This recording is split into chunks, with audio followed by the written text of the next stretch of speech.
로마가 복음으로 바뀔 수 있었던 것은 듣지 않고 오히려 핍박하는 것처럼 보였지만 하나님의 말씀은 전달되어졌고 어느 날 로마는 복음으로 바뀌는 것을 우리가 볼 수가 있었습니다.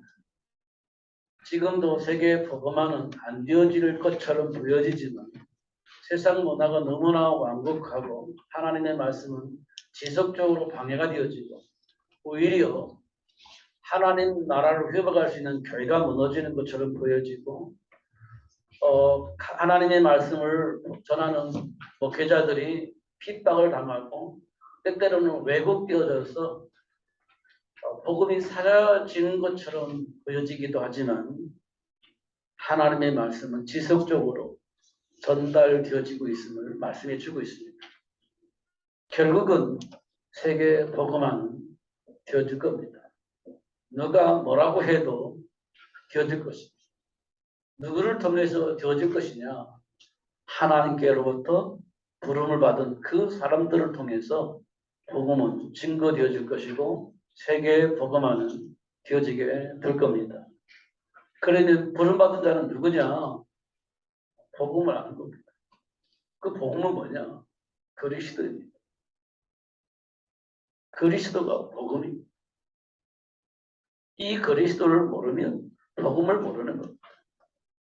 예수님이 이 땅에 왜 오셨는지 모르면 복음을 모르는 겁니다. 그 예수님이 나를 왜 부르셨는지 모르면 복음을 모르는 겁니다. 그러면 우리는 어떤 생각을 하고 살겠습니까? 사단이 만들어 놓은 그 문화 속에서 살게 될 겁니다. 그게 맞다라고 그렇게 살아야 되는 것이라고 말하면서 그 속에서 살게 될 것이다. 그 누구도 그 사람의 생각을 바꿀 수 없을 겁니다. 왜냐하면 그 안에 뿌리를 박아서 열매를 맺고 있기 때문에 사실은 쉬운 일이 아닙니다. 아니 불가능할 것입니다. 제가 지난주도 그랬고 이번 주도 그랬듯이 모세는 할 수 없다라고 늘 얘기했습니다. 하나님이 함께 하겠다고 말씀을 주셔서도 증거를 보여줬어도 그 모세의 생각을 바꿀 수가 없었습니다. 왜냐하면 모세는 완벽하게 자신이 어떤 환경 속에서 어떤 존재인지를 알고 있었기 때문에 애굽으로 들어가는 날 자기는 잡혀 죽는다는 것이 분명했습니다. 확실했습니다. 그래서 하나님이 함께 하신다고 해도 그거는 귀에 들려지지 않습니다. 들어가면 죽는데요. 그 생각 때문에 말씀이 안 들리는 거예요. 하나님 뭘 준비하셨는지도 볼 수가 없어요. 무조건 거부하는 거예요. 무조건 변하지 않습니다. 그런데 어떻게 모세가 애굽으로 갔을까요? 하나님의 은혜입니다. 하나님의 은혜로, 하나님의 역사로 그렇게 되어진 겁니다. 모세가 생각할 땐 절대 반대인데, 절대 거부인데 하나님의 강권적인 은혜 속에서 들어가게 된 겁니다. 그게 하나님의 역사죠. 그럼 어떻게 됐어요? 출애굽이 되어질 수 있도록 하나님 역사하시는 것을 볼 수 있죠. 그게 10가지 기적입니다. 하나님이 하시는 일. 모세가 한 건 하나도 없습니다. 모세 자체는 이미 안 된다라고 생각을 하고 있고 할 수 없다고 생각했기 때문에 모세가 할 수 있는 거 아무것도 없습니다. 오로지 한 것이라는 것은 하나님께 기도하는 거였습니다. 하나님께 기도하는 거예요. 근데 그 기도를 들으시고 그런 모세의 기도를 들으시고 하나님 역사를 하셨다는 겁니다. 중요한 것은 하나님이 하시고자 하는 그 일을 하나님이 하신 겁니다. 모세가 투덜거리면서 했는지 확신 가지고 얘기하는 건지 불안 속에서 했는지 불신앙 속에 했는지 모르겠지만 그 기도를 들으시고 하나님 역사하셨다는 겁니다. 하나님이 하시려고 작정을 하셨기 때문에 그렇게 되는 거예요. 그게 중요한 건 투덜거리든지 불신앙 속에 하든지 그게 중요한 게 아니고 하나님이 하시고자 하는 그 일을 모세를 통해서 하신 겁니다. 모세가 무슨 기도를 했겠어요?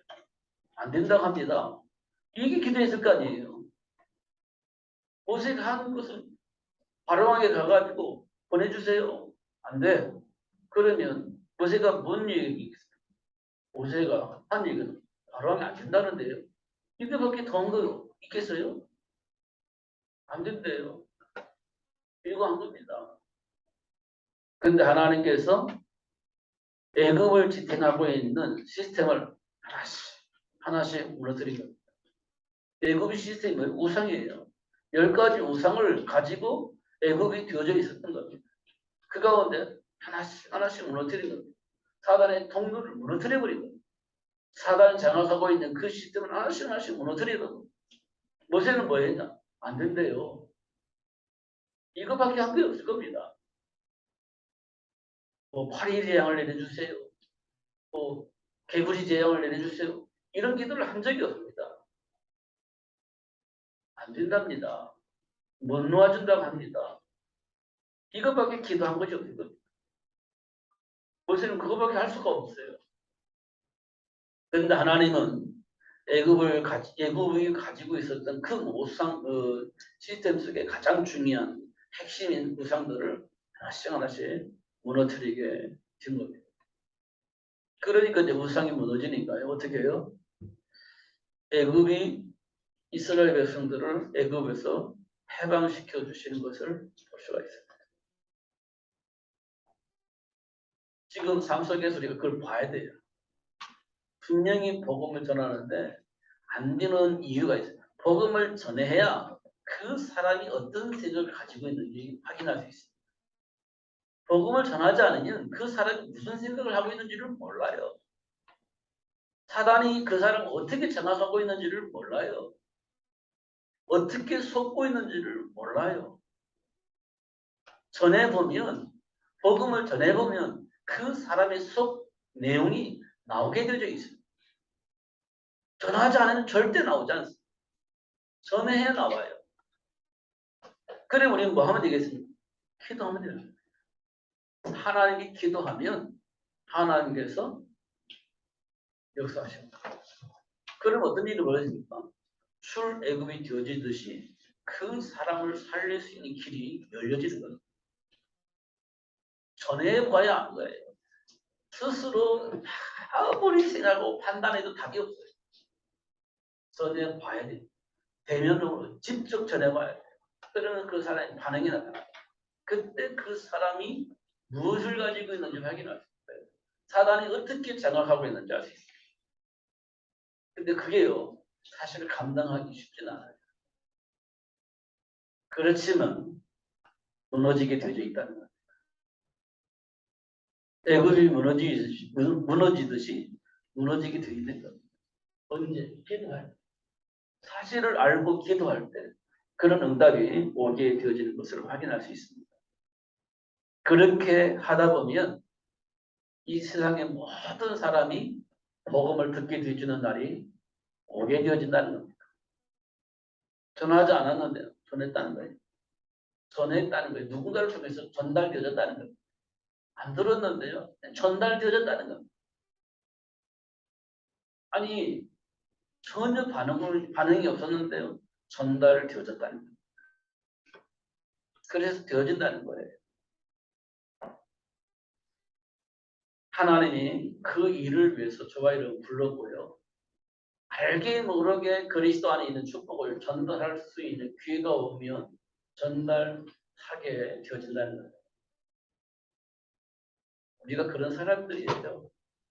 그러니까 능수능란하게 복음을 전달을 할 수 있었으면 좋겠지만 하나님은 그걸보다도요 내 안에 있는 실제적인 그리스도 안에 있는 축복을 전달하는 것을 굉장히 좋아합니다. 틀린 말이든 틀리지 않는 말이든 내 안에 있는 진실을 전달하는 겁니다. 하나님은 그걸 보십니다. 정말 말을 어떻게 해야 될지 알지 못하고 맞는 말인지 틀린 말인지 모르지만 어떻든 내 안에 있는 간절한 어떤 마음을 가지고 복음을 전할 때 하나님 기뻐해요. 내 주변에 하나님을 사랑하는 사람이 있습니다. 정말 하나님을 사랑해요. 그래서 하나님 말씀을 전달하는데 전혀 불편하지 않게 복음을 전해요. 사랑하니까. 감정은 정말 뜨거워요. 사랑하니까. 근데 쓰는 단어들은 틀린 단어를 써요. 맞지 않는 단어를 씁니다. 근데 제가 듣기로는 다 이해가 되죠. 왜냐? 그 마음을 아니까. 그 중심을 아니까. 문자적으로 틀리고, 문자적으로 틀려요. 다 틀려요. 언어도 틀리고, 문장도 틀리고, 다 틀려요. 근데 제가 말을 알아듣는다니까요. 왜냐? 그 중심을, 중심이 나에게 전달되니까. 전달되니까. 그러니까 뭐가 생기게 돼, 마음속에? 너무 감사하다. 이런 생각이 드는 겁니다. 단어도 틀리고, 문장도 틀리는데, 그 마음속에 있는 게 나에게 전달돼요. 하나님을 사랑하고, 사랑하는 마음을 말하니 전달되는 거예요. 중요한 건 그게 중요한 거예요. 여러분은 하나님을 사랑하는지 안 사랑하는지를 스스로가 한번은 점검해 볼 필요가 있어요. 정말 그리스도이신 예수를 내가 알고 그 그리스도이신 예수를 통해서 내 인생의 답을 가지고 있는지 안 가지고 있는지를 한 번은 점검을 해볼 필요가 있습니다. 정말 확인된다면 여러분 말이 뭐 이상하게 말을 해도 상대방은 복음을 알아듣게 되죠. 하나님 하시는 일이니까요. 오늘 내용이 그 내용이에요. 말을 안 들었는데 아니야 들어서 이렇게 얘기를 한 겁니다. 그래서 온 땅에 퍼졌다 이렇게 얘기를 합니다.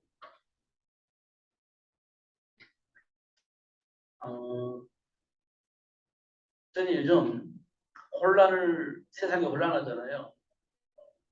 전쟁도 일어나고 그러면서 경제적인 문제도 있고 정치적인 문제도 있고 그 가운데 인간의 감정도 드러나고 와 어떻게 저럴 수 있을까라고 하는 문제와 사건들도 일어나고 그런 어떤 이상한 계획을 가지고 이상한 짓도 하고 이런 것들이 막 드러나지 않습니까? 그들이 실력이 없냐? 실력 전문가들이. 근데 어떻게 그런 판단을 하고 그런 결정을 했죠? 이해가 안 되어지는 거예요. 실력 있는 사람. 모르는 것도 아니고. 근데 왜 그런 결정을 하고 그런 판단을 했을까? 그런 판단을 하고 그런 결정을 했을까? 생각해보면 이해가 안 되는 거예요. 그런 걸 통해서 볼 때 실력도 중요하고 판단할 수 있는 능력도 중요한데 중요한 것은 정체성을 놓치면 이것도 저것도 아무것도 안 되는구나라는 것들을 확인할 수 있습니다. 실력이 중요한 게 아니에요. 원래 인간에게 주어진 축복을 아는 것이 중요한 거예요. 그러면 돼요. 여러분 준비된 골리앗과 목동 다윗 싸움은 누가 이깁니까? 게임이 안 되는 거지. 우리는요 상상할 수가 없는 게임을 하는 겁니다. 그런데 누가 이깁니까? 목동 다윗이 이깁니다. 어떻게 해요? 그게 가능합니까? 정체성을 가지고 보면 충분히 이해가 되죠. 하나님 자녀와 마귀 자녀가 싸우면 누가 이기겠어요? 겉으로 보기에는 충분히 훈련된 군인이에요. 골리앗은. 그런데 마귀 소속입니다. 먹동 다윗은 훈련되지 않았어요. 그냥 먹동입니다. 근데 그 소속은 하나님의 소속입니다. 하나님과 사단과 싸우면 누가 이기겠어요? 당연히 하나님입니다. 그 소속이 하나님의 소속과 마귀 소속과 싸우면 누가 이기겠어요? 당연히 하나님이 소속되어 있는 사람이 훌륭한 군인이지만 골리앗은 지는 겁니다. 소속이 달라요. 목동 다윗은 연약하지만 힘이 없지만 훈련되지 않았지만 이기는 겁니다. 하나님의 소속이기 때문에. 여러분 어느 소속에 속해 있습니까? 하나님 자녀라면 여러분은 무조건 이기는 삶을 살 수 있는 소속이 되어져 있는 겁니다. 그래서 응보의 권세가 이길 수가 없습니다. 응보의 권세가 이길 수 없는 겁니다. 이 복음을 가진 자들이 입을 벌리면 복음이 계속 전달되는 겁니다. 확산되는 겁니다. 그게 하나님이 원하시는 세계 복음입니다. 온 천하 다니며 복음을 전파.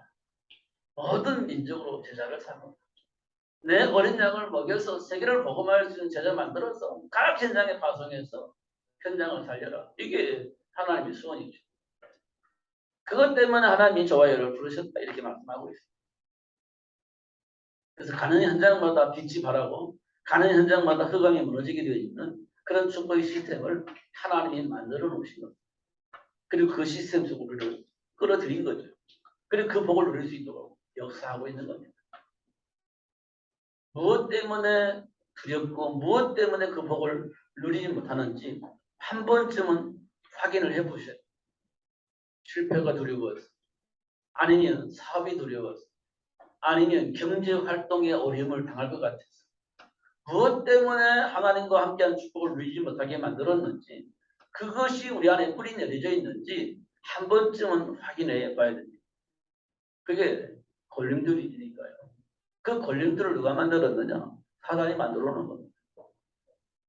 그걸 우리가 치울 수 있냐? 치울 수가 없어요. 해결할 수 있냐? 해결할 수가 없어요. 그래서 우리가 지금까지 그렇게 살아온 겁니다. 그 걸림돌에 넘어지고 해결할 수 없어서 또 당하고 지금까지 그렇게 당하고 살아왔던 겁니다. 몰라가지고. 근데 이제는 하나님께로부터 부름을 받아서 알고 보니까 그런 거였구나 하는 걸 알게 됐잖아요. 그러면 이제 걸려 넘어지지 말아야지. 그렇지 않습니까? 뻔히 알면서 일부러 걸려 넘어져요? 그럴 수는 없잖아요. 그럴 필요는 없잖아요. 증인이 되어지려고 오히려 넘어져요? 증인이 되어지려고 오히려 속습니까? 그럴 필요가 없습니다. 그럴 일은 있을 수가 없죠. 그렇다면 우리가요, 어떤 일이 벌어지겠습니까? 날마다 형통하는 일이 벌어지겠죠. 안 걸려 넘어지는데, 뻔히 알면서 걸려 넘어질 필요가 없으니까 형통하게 되어지는 축복이 오는 겁니다. 그리고 열심히 살다 보니까 형통한 복이 오는 게 아니라요, 사단이 걸려 넘어지지만 않으면 형통하게 되지. 왜냐하면 하나님 본래 우리에게 주신 축복이 그래요. 그래서 오늘 소리를 드렸잖아요. 샘의 그늘을 준비해 놓으셨어요. 그거 언제 발견했냐? 아브라함이 파놓은 샘을 파니까 샘물이 나오잖아요. 그러면 주변에 사람들이 이삭의 샘을 뺏어가요. 양보의 꼴을 또 파는 겁니다. 또 팝니다. 그때 또 뺏어가요. 그 양보가 또 팝니다. 그러다 보니까 모르더냐 샘의 근원을 얻었다라고 얘기를 하고 있는 겁니다. 죽으라고 안 뺏기려고 발버둥 치면 그 샘의 근원을 얻을 수 없었겠죠. 양보해버리는 겁니다. 왜 양보를 해요? 바보같이? 하나님 배경을 아니까 그것 때문에 그 사람들 싸우지 않는 겁니다. 하나의 배경이 있는데 그것 때문에 물 때문에 싸워요? 그렇지 않습니다. 양보해버리고 또 파는 거예요. 그것도 양보하고 또 파버리는 겁니다. 하나의 배경을 아는 사람은 그렇게 한 거예요. 그러다 보니까 샘의 근원을 얻어요. 이때부터 주변의 사람들이 간섭을 하지 않습니다. 그게 하나님 자녀에게 주신 축복이에요. 하나님이 이 말씀을 듣고 아버지로부터 하나님의 말씀을 듣고 응답을 받은 요셉은 늘 삶 속에서 일어난 일들을 포럼을 해요. 사단의 속임수도 포럼을 하고 하나님이 함께 하시는 삶도 포럼하고 포럼을 하는 겁니다. 언약까지 그 요셉은 포럼할 게 많아요. 현장에 일어난 일들 통해서 포럼을 합니다. 전부 다 불신앙적인 게 아니라 하나님 준비한 축복을 가지고 포럼을 하는 겁니다. 된다 안 된다가 아닙니다. 하나님 주신 축복을 가지고 포럼을 하는 거예요. 사단이 이렇게 속였습니다. 그런데 하나님께서 나를 이기게 하셨습니다. 사단에게 이런 여러 가지 걸림들을 통해서 나를 공격했습니다. 근데 언약 안에서 답을 얻고 누렸습니다. 이렇게 포럼을 하는 거예요. 안 됐습니다. 그게 아니고요. 이렇게 공격했고 이렇게 속였습니다. 이렇게 넘어질 뻔했습니다. 그런데 하나님께서 말씀을 통해서 생각나게 하셔서 넘어설 수 있었습니다. 이런 포럼을 하는 거예요. 근데 형들은 그게 없었어요. 그런데 형들이요, 요셉의 포럼을 통해서 시기질투하는 겁니다. 고자질하는 거. 고자질하는 게 아니고요, 포럼하는 거였습니다. 그런데 형들은 고자질을 하는 것으로 생각을 하는 겁니다. 그 요셉을 미워한 거예요. 그러다가 요셉을 노예로 팔아버렸죠. 요셉의 수준이 너무 좋아. 너무 좋아요. 너무 좋아. 마음대로 살아도 되고 고자질하는 사람도 너무너무 좋아. 너무 좋다. 진작에 그럴 걸. 근데 요셉은요, 노예가 되어져서 노예 생활을 하는 겁니다. 놀라운 것은 요셉이요, 그 가운데에서도 하나님과의 관계를 회복하면서 노예 생활 속에서도 하나님 준비한 축복을 누리고 형통한 복을 누릴 수 있었다는 겁니다. 그 요셉이 육신적으로 감정적으로 하나님과 소통할 수 없는 상황인데도 불구하고 전혀 상관없이 하나님과 소통을 하고 있었다는 거예요. 감정을 넘어선 겁니다. 환경을 넘어서버린 거예요. 하나님의 언약 속에서. 그러니까 그 속에 숨겨놓은 형통의 복을 누릴 수 있었다는 거예요. 그게 요셉입니다. 그러니까 감옥에서 상관없었고 애굽의 총리가 됐을 때도 전혀 상관이 없었어요. 그냥 하나님 준비한 축복을 그때그때마다 볼 수 있고 누릴 수 있었기 때문에 그래요. 그게 요셉이에요. 그러니까 어떻게 해요? 모든 사람이 하나님이 누구와 함께 계신다는 걸 알았어요. 요셉과 함께 하신다는 걸 알았어요. 불신자도 그런 사실을 고백을 해요. 그게 하나님 우리에게 원하시는 삶입니다. 그게 하나님 우리에게 주신 축복이에요. 믿음이 없는 게 아니고요. 이미 우리에게 그 복을 주신 겁니다. 누리라는 겁니다. 이 복음이 모든 민족에게 전달되어질 수 있도록 하나님이 역사하고 계시는 겁니다. 여러분의 환경이 딱 그렇습니다. 그걸 봐야 돼요. 그래야 넘어설 수 있어요. 그리고 하나님의 배경을 누리면서 그 현장을 바꿀 수 있는 삶을 살 수 있습니다. 원망이 아닌 이유가 있는 겁니다. 사명이 있는 겁니다. 찾아야 돼요. 그러면 현장도 바꿀 수 있고 사람도 살려낼 수 있습니다. 하나님 주신 축복이에요. 내가 뭐 훈련받아서 하는 게 아니라 이미 우리에게 주신 겁니다. 그 복을 누리라고 하시는 겁니다. 그 현장으로 나를 보낸 겁니다. 나에게 딱 맞는 현장으로 하나님 나를 보내신 겁니다. 확인해 보세요. 불신자, 보일 겁니다. 사단에게 조종당하고 있는 불신자 보일 겁니다. 그 불신자는 누구를 공격할까요? 하나님의 계획 속에 있는 자를 공격할 겁니다. 반드시 공격할 겁니다. 안 하면 사단이 아니죠. 사단은 반드시 하나님의 계획 속에 있는 자를 공격합니다. 그걸 넘어설 수 있어야 되는 거예요. 상관없이 넘어설 수 있어요. 그것 때문에 하나님 나를 보냈으니까. 그게 하나님이 우리에게 약속하신 것. 하늘과 땅의 모든 권세를 가지고 내가 너와 함께 할 것이다. 항상 함께 할 것이다. 네가 내 이름을 기도하면 무엇이든지 듣고 시행할 것이다. 그것 때문에 약속을 하신 거지. 그렇지 않을 것 같으면 그런 약속을 하나님께서 굳이 할 필요가 없지. 그런 환경 속에 있다는 걸 알고 계시기 때문에 그런 인간들이 있다는 것을 알고 계시기 때문에 하나님이 그런 약속을 하신 겁니다. 그래서 하나님의 배경을 누리며 살 수 있죠. 원망하는 그 시간에 언약 붙잡고 응답 받으시고 기도하시는 여러분들이길 바랍니다. 그러면 반드시 환경이 바뀔 겁니다.